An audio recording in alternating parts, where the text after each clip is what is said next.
Hello? Hello? Hi, good morning po.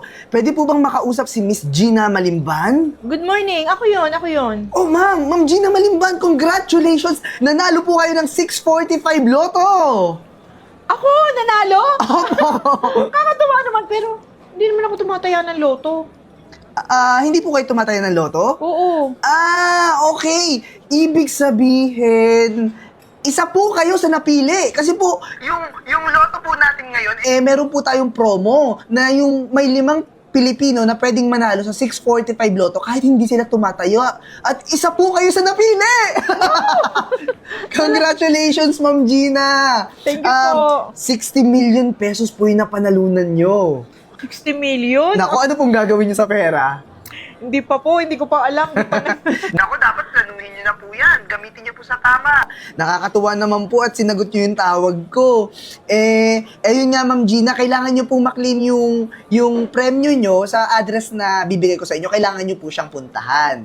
Opo. Okay po ba tayo doon? Opo. Okay. Ma'am Gina. Nga pala, bago po kayo pumunta para maklaim yung premyo nyo, kailangan po natin dumaan sa proseso kung saan kailangan yung bayaran yung tax clearance na 30,000 pesos. 30K. Apo, 30,000, ma'am. Yun po kasi yung process natin para maklaim nyo yung premyo. Opo. Okay po ba tayo doon? Opo. Pero pagka nangkabayad naman po ako, madali naman po maklaim yon. Oo naman, ma'am. Mabilis lang. Kailangan nyo lang puntahan yung address. Pero parang ang mahal naman ng babayaran mo. Mahal yung 30,000 po. Oo. Sige po, ma'am, kasi ang dami pong Pilipino ang naka-line up para manalo. Ikaw na nga itong nanalo. Ayaw nyo pa rin pong tanggapin yung panalo nyo para lang sa tax clearance sa 30,000? Sige, ganito na lang. Ibibigay ko na lang po sa iba. Teka po, wait muna. Okay po ba tayo doon, ma'am? Sige na nga. Ayun. Yun lang naman po. Ngayon po, may isasend po ako dyan sa cellphone nyo kung saan nyo po pwedeng i-transfer yung 30,000 pesos. Isasend ko na po siya ngayon. Pakicheck po yung cellphone kung na-receive. Opo. Accept po, accept. Na-accept ko na po. Ayan! Andito na po, Ma'am Gina. Ma'am Gina, okay na po tayo. Nakasettle na po tayo ng payment. Ma'am Gina, bukas Po, isasend ko naman ngayon yung address. Ito po yung address. Nakikita nyo na po ba sa phone? Opo. Ayan, dyan po kayo pupunta sa address na yan bukas para i-claim yung premyo nyo. Ma'am, mag-ayos po kayo ng damit kasi may picture taking po yun. Yung malaking cheque. Excited Opo. na po ba kayo? Opo. Nakaka-excite naman. congratulations po ulit. Ma'am Gina, thank you so much po sa pag-accept ng phone ko. Opo. Okay, bye-bye. Bye-bye. Yes! Tiba-tiba na naman ako. Naku po, mga matatandang tatanga-tanga talaga. Mabilis maniwala. Miss? Matanong ko lang po, Miss. Ay, yes po. Ito ba itong address na to?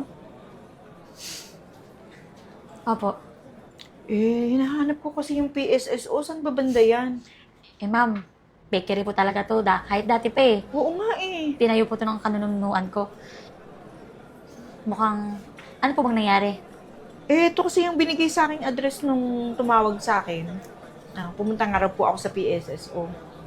Tapos, nagbayad po kayo ng clearance? Oo, kasi nanalo daw ako eh. Ma'am, actually po, pang 20 tao na po kayo nanalo Ha?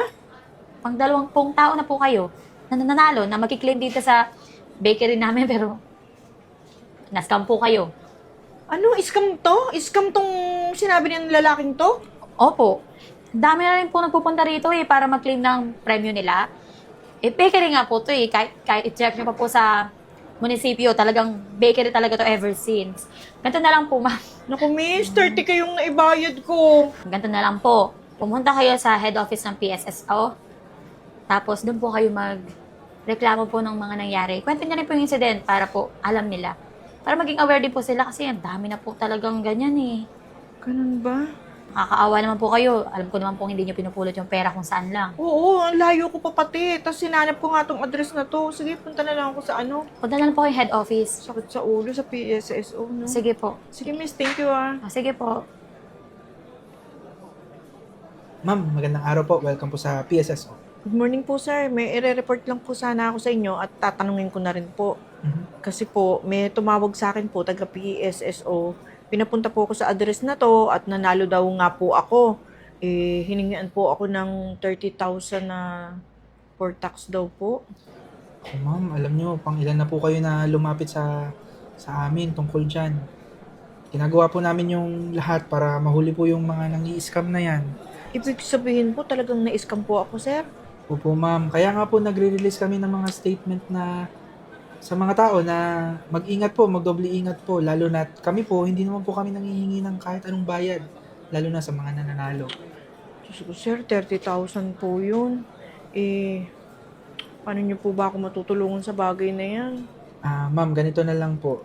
Kukunin ko po yung incident report nyo para kapag po naresolbahan namin to, tatawagan po namin kayo. Opo, sana naman po matulungan ako. At saka, ituro niyo po sa akin kung sinong pwedeng makatulong sa akin. Ganun. Ay, opo ma'am, wag po kayo mag-alala.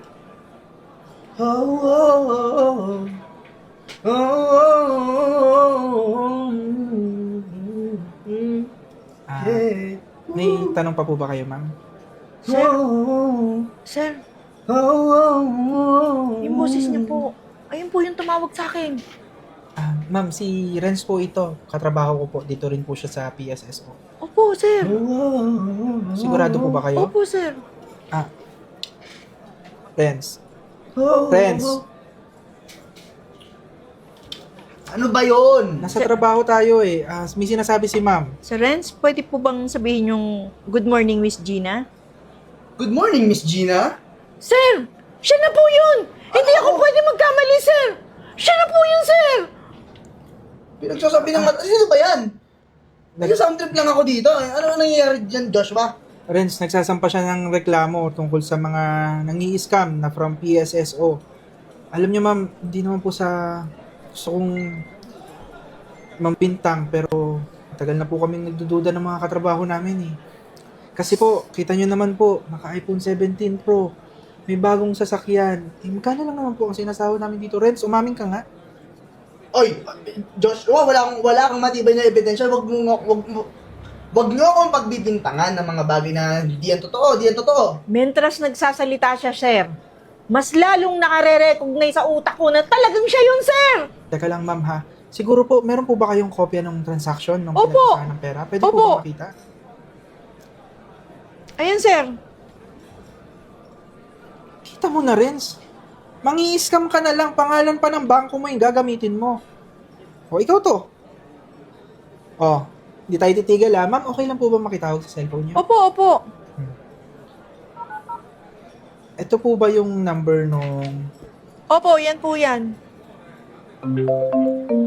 Oh, di ba, sir? Sir, tulungan mo ako. Maibalik lang sa akin yung 30K ko. Okay lang ako napagod at na-stress ng bongga. Sir, please! Gawan mo po ng paraan. Ibet? Ibet? Ibet? Joshua, dali lang. Dito ka lang. Ibet! Ibet! Sir! Ano to? Ano kaguluhan to? Sandali lang. Ma'am, nagastos ko na kasi yung pera. Huhulugan ko na lang installment. Hindi ako papayag ng hulugan mo. Kinuha mo sa akin ng bigla-bigla. Ibigay mo rin ng biglaan. Ibet, dalhin mo na lang siya sa police station. Susunod ako doon. Sige pa. Wala po. Huwag mo ako ipakulong, Diyos, ma'am. Buti nga sa'yo. Sir, salamat ng marami, sir. Naku ma'am, kaya naman pala hirap na hirap kaming hulihin. Nasa Dito tabi rin niyo pala lang. nagtatrabaho. Paano ma'am? Sunod po tayo sa police station para Opo, sir. makapag-file po tayo ng complaint. Opo. Tara po. Tulong po, sana po matulungan niyo ako. Bulag po ako. Kaya ko po kayo kantaan. Tulungan niyo po ako. Uy, si Renz ka ba? Po? Si Renz ka ba? Renz? Opo, ako nga po. Sino po sila? Ako yung na-scam mo dati. Gina Malimban. Ma'am Gina? Oo. Ma'am Gina, naku, ma'am. Sobrang sorry po talaga sa ginawa ko sa inyo, ha. Naging sakim kasi ako, Dapat hindi na lang talaga ako ng scam noon para di ako nangyari sa akin to. Oo nga. Ano nangyari sa'yo? Ba't nabulag ka? Nung nakulong po kasi ako, yung kaselda ko, tinusok yung mata ko ng toothpick. Tapos, nabulag na ako. Ay, ganun ba? Ngayon po, namumulubi ako dito tapos kumakanta na lang po ako para may tumulong sa akin. Like, oh, Oh, ito oh. Maidagdag mo din yan, mapanggastos mo din. Naku ma'am, di ko man alam magkano ang halaga nito pero malaking bagay na po ito para sa akin. 500 lang yan. Malaking tulong na rin yan sa'yo. Paano? Tutulungan kaya kita? Talaga bang nagbago ka na? Opo, ma'am, nakakaya naman kahit huwag niyo na akong tulungan kasi nakukonsensya pa rin ako sa ginawa ko sa inyo eh. Hindi, alam mo kasi, may isang bagay din naman na napaigi. Mula nung napakulong kita, hinanap mo ako ng PSSO, hinanap nila ako. At binigyan rin nila ako ng reward. 1 million ang ibinigay nila sa akin kasi nahuli na nga nila yung nag-iisang scammer na gumagawa ng mga masasamang bagay nandoon lang pala sa office nila. Nagpasalamat rin sila sa akin sa pagkakahuli ko sa'yo. Ganun po ba ma'am? Maganda na rin pala natulungan kayo ng PSSO eh. Dahil pala nahuli ako. Mabuti na rin nahuli ako kasi nalaman ko na masama talaga yung ginagawa ko. Totoo. Alam mo, maayos na yung tayo ko ngayon dahil sa binigay nila, napaikot ko yung negosyo ko. Isa pa, may foundation ako. Tumulong din ako sa mga taong wala. Gusto mo, isama kita doon kaysa pag-gala-gala ka dyan. Talaga po ma'am, papatawarin niyo ako. Wala namang problema magpatawad sa tao. Lahat ng tao binibigyan ng second chance. Naku, nakakatawa. Maraming salamat ma'am Gina. O at least doon, mapapakain ka, may sisilungan ka, kaysa ganyan ang buhay mo, di ba? Opo. O sige, Rika, sumama ka sa akin. Sige ma'am, maraming salamat po. Asan po kayo? Andito ako. Okay. O tara. Tara po.